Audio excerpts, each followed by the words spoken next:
SG Consultancy Services. Study MBBS in Russia, Philippines, Uzbekistan. Good morning. Oh, Meera. Good morning. వీడు మా తమ్ముడండి. మీ తమ్ముడా? అన్నకు తగ్గ తమ్ముడే. అందుకేనండి వీడి గురించి మీతో మాట్లాడటానికి వచ్చాను. ఏమిటది? వీడిని బెంచీ మీద నిలబెట్టారట. అధిక ప్రసంగం చేస్తే నిలబెట్టాను. అయితే వీడు చెప్పింది తప్పంటారా? మీరు కాదంటారా? కాదని చెప్పి మిమ్మల్ని ఒప్పించడానికే వచ్చాను. చెడు జరుగుతుందని చెప్పినా వినకుండా, అధర్మం జరుగుతుందని తెలిసినా చూడకుండా, అన్యాయం అని అక్రమం అని అర్థమైనా నోరెత్తకుండా, కళ్ళు చెవులు నోరు మూసుకుని బ్రతికే బ్రతుకు కాదు. విను చూడు, విన్నది కన్నది నువ్వు నమ్మింది ధైర్యంగా గొంతెత్తి చాటు అని చెప్పడమే బాబూజీ ఉద్దేశం. కాదంటారా? గుడ్. బాపూజీ ఉద్దేశం అదైనా కాకపోయినా మీరు చేసిన వ్యాఖ్యానానికి మిమ్మల్ని మెచ్చుకోక తప్పదు. ఇంతవరకు ఎవరు చెప్పని నిర్వచనం మీరు చెప్పినందుకు నా థ్యాంక్స్. టీచర్, థ్యాంక్స్ చెప్పాల్సిన నాన్నే కదా నాకు. ఓహో, థ్యాంక్ యూ. వెల్కమ్. మీరు ఎంతవరకు చదువుకున్నారు? ML అంటే మాస్టర్ ఆఫ్ లైఫ్. ఏ యూనివర్సిటీలో? యూ యూనివర్సిటీలో. యూ యూనివర్సిటీలోనా? అదేనండి, యూనివర్సల్ యూనివర్సిటీ. ఈ విశాల విశ్వం అనే యూనివర్సిటీలో. సబ్జెక్ట్ ఏంటో? జీవితం. స్పెషలైజ్ చేసింది మనుషులను అర్థం చేసుకోవడం. మనుషులు దాకా వెళ్ళలేదా? ప్రస్తుతం అదే స్టడీ చేస్తున్నా. టైం అయిపోయింది, వస్తానండి. Good morning to everybody. I am G. Murari. Good morning. Can I sit here? Oh, yes, take your seat. Thank you. మీరు ఎంఏ గోల్డ్ మెడలిస్ట్. మీరు డిగ్రీ తీసుకుని 3 ఏళ్ళు అయింది. ఇన్నాళ్ళు ఏం చేస్తున్నారు? ఏడుపు వస్తే ఏడుస్తున్నాను, నవ్వు వస్తే నవ్వుతున్నాను. పట్టు వదలని విక్రమార్కుల్లా ఉద్యోగ ప్రయత్నం చేస్తూనే ఉన్నాను. ఇక అడగండి సార్ మీ భేతాళ ప్రశ్నలు. భూమి గుండ్రంగా ఉందని రుజువేంటి? 1980లో ఇదే ఆఫీస్కు నేను మేనేజర్ పోస్ట్ కోసం ఇంటర్వ్యూకి వచ్చాను. 1981లో ఇదే ఆఫీస్కి LDC పోస్ట్ కోసం ఇంటర్వ్యూకి వచ్చాను. ఇప్పుడు ప్యూన్ పోస్ట్ కోసం వచ్చాను. ఇంతకంటే భూమి గుండ్రంగా ఉందని చెప్పడానికి రుజువు ఏమిటి sir? See mister G Murari, MA gold medallist.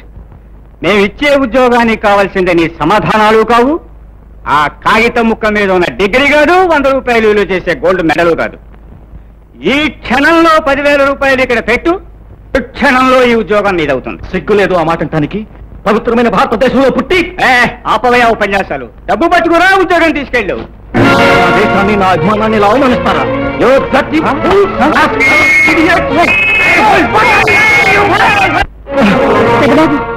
ఏమిటి? ఏమైంది? ఏముంది, రోజు ఉండేదేగా. అర్థం లేని ఉద్రేకం, అనవసరమైన ఆవేశం, ప్రతి చోట పోట్లాట, రోజుకో దెబ్బలాట. ఒరే బాబు, ఏమిట్రా ఇది? వాడు అసలే సంసారంతో సతమతమైపోతుంటే ఎందుకు వాడిని అలా బాధ పెడతావు? నేనేం చేశాను? ఆయన ఏమైనా బాధ పెట్టానా, హింసించాను? లేదు, నన్ను సుఖపెడుతున్నావు, దేశాన్ని ఉద్ధరిస్తున్నావు. రైట్, నీకు ఇంటర్వ్యూకి వెళ్ళడం ఇష్టం లేకపోతే మానే, అంతేగాని రోజు నాకు తెల్లంపు తేవద్దు. బాబు, వాడికి ఏదైనా ఉద్యోగం ఇప్పించకూడదు? చేయడుగా, వాడికి ఉన్న ఆ గోల్డ్ మెడల్ తోనూ ఆ సర్టిఫికెట్ తోనే రావాలి ఉద్యోగం. అవును, అలా వచ్చినప్పుడే చేస్తాను. వస్తుందిరా, ఈ ప్రపంచమే నీ కోసం మారిపోతుంది. అన్యాయం, అవినీతి అంతరించిపోతాయి, లంచాలు సిఫార్సులు మాయమైపోతాయి. అయ్యా ధర్మరాజు గారు అంటూ ఉద్యోగం నేరుగా నీ ఇంటికి వచ్చి వరిస్తుంది. అందాక ఇక్కడే పడిండు. అయితే ఈయనకి ఎప్పటికీ ఉద్యోగం రాదన్నమాట. ఇంట్లోనే కూర్చోవాలి. మామకి వ్యతిరేకంగా సాక్ష్యం చెబితే ప్రాణం తీసేస్తామని వార్నింగ్ పంపించాం కదా, వాడెందుకు వస్తాడు? తెలుగులోనే చెప్పారు కదండి, వాడు రాడు. వేచి చూడాలి.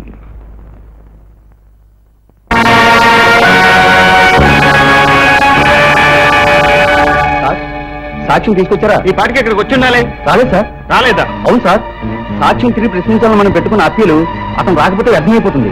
అతను దొరకపోతే సుందరరామూర్తికి ఉరిశిక్ష తప్పదు. నో, అలా జరగడానికి వీల్లేదు. ఆ సాక్షిని చుట్టుపట్టుకుని న్యాయస్థానానికి నేను ఇచ్చుకొస్తాను. రాజారావు, ఎక్కడ నీ భర్త? ఇంట్లో లేరండి. అబద్ధం చెప్పకు. వాడు మోసం చేసి తప్పించుకుని పాతాళలోకంలో ఉన్నా సరే విడిచిపెట్టను. చెప్పు, ఎక్కడ? మీరు కృష్ణమూర్తి గారా? అవును. నాగభూషణ మనుషులు నిజం చెప్తే ప్రాణాలు తీస్తామని బెదిరించారు. అందుకు భయపడి నిన్న రాత్రి అనగా బయటికి వెళ్ళిపోయారు. ఇంతవరకు రాలేదు. మీరొస్తే ఈ డైరీ మీకు ఇవ్వన్నారు. దీనిలో అసలు రహస్యం బయటపడుతుందట. గురువు మేమిద్దరం, నువ్వు అక్కడికి మళ్ళీ అడిగి డైరీ ఇచ్చేయి. ఇచ్చే గురువు.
తాతారావు అమ్మా, టైం అయిపోయింది, ఇంకా లాభం లేదమ్మా.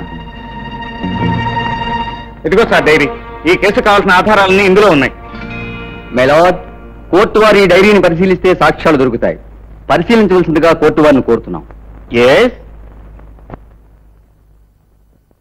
కనుక ముద్దాయి సుందరరామమూర్తి దోషిని ప్రాసిక్యూషన్ వారు నిరూపించలేకపోయారు. లభించిన సాక్ష్యాధారాల వల్ల సుందరరామమూర్తి నిర్దోషిని నిర్ణయించి విడుదల చేస్తున్నాం.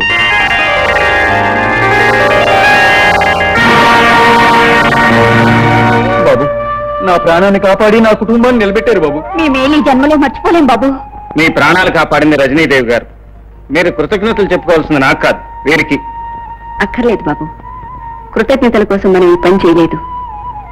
మన కంటి చూపు మేరలో ఏ నిరపరాధి శిక్షను అనుభవించడానికి వీల్లేదు. ఇది మన జీవన పోరాటంలో మొదటి మజిలీ.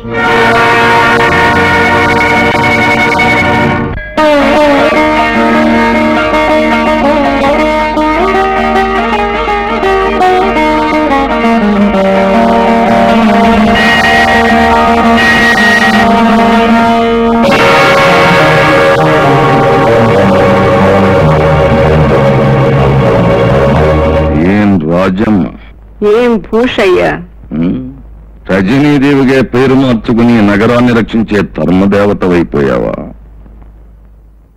నాగభూషణ్ రావుగా పేరు మార్చుకుని అధర్మాలను నీ సొంత ఆస్తిగా చెలాయించుకోవాలనుకుంటున్నావా? అవును, తరతరాలుగా తరచి చూస్తే అధర్మాందే ఇప్పుడు పై చెయ్యి, కనుక నాదే పై చెయ్యి అని అనుకోవటం నీ మూర్ఖత్వం.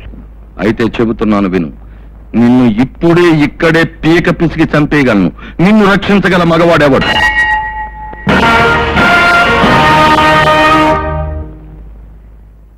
ఆ భగవంతుడి అస్తిత్వానికి పూజారి కర్మసాక్షి, నా ప్రాణం కాపాడటానికి ఈ కృష్ణమూర్తి ఆపద్ధర్మ సాక్షి. వీడా నిన్ను కాపాడగలిగేది? అటు చూడు. వేదే నాగభూషణం, అర్జునుడొక్కడే 11 అక్షోణుల సైన్యాన్ని గడగడలాడించాడు, మర్చిపోకు. అది చూస్తాను. రాయ్, దీన్ని తీసుకెళ్ళి మన కారులో పడాయంట.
నువ్వు రజనీదేవి గారిని గొంతు బిసికి చంపుతానన్నావు.